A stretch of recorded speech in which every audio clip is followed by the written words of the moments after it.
Right, let's move on to Niger's parliament approving the deployment of troops to Nigeria as part of a regional offensive against Boko Haram. The decision came after the Islamist militant group launched another attack on the border town of Difa, killing 5 people. Following years of terror in Nigeria, Boko Haram has increasingly drawn in Nigeria's neighbours. Solange Mougin reports.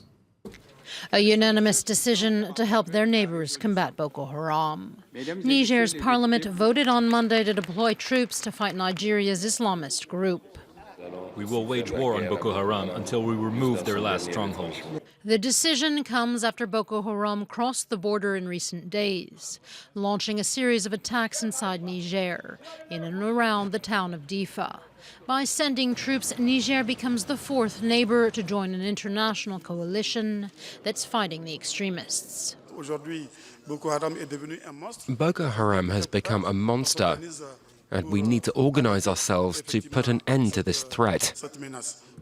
Niger is expected to send some 750 troops.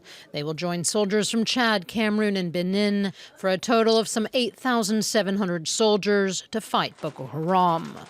The group's 6-year insurgency has recently intensified and taken on a regional dimension, with nearly daily attacks in northern Nigeria, Cameroon, and Niger. A strong military power in the region, Chad has already dispatched 2,500 soldiers.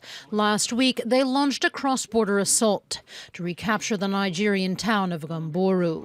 As yet, there's no immediate date for the deployment of a coordinated regional offensive. The African Union will submit a plan to the UN Security Council.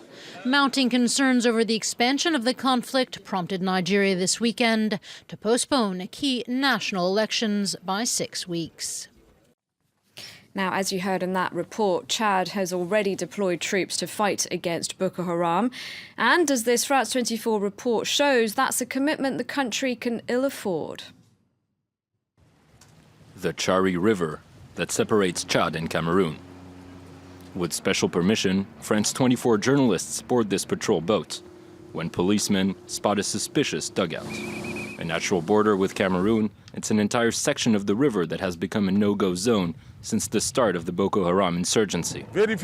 Search the boats. This man swears he's a simple fisherman, but the officers can't take any chances.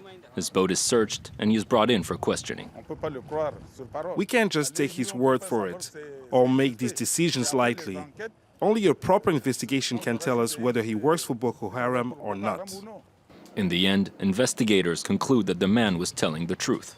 Security forces have been on high alert, both on water and on solid ground.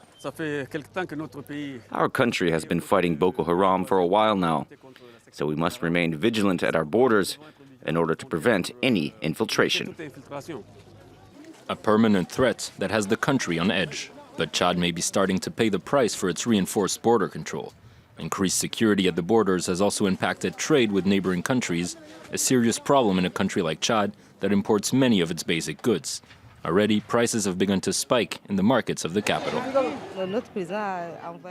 Our president has sent people to fight, and hopefully they can regain control of the roads and bring in more goods.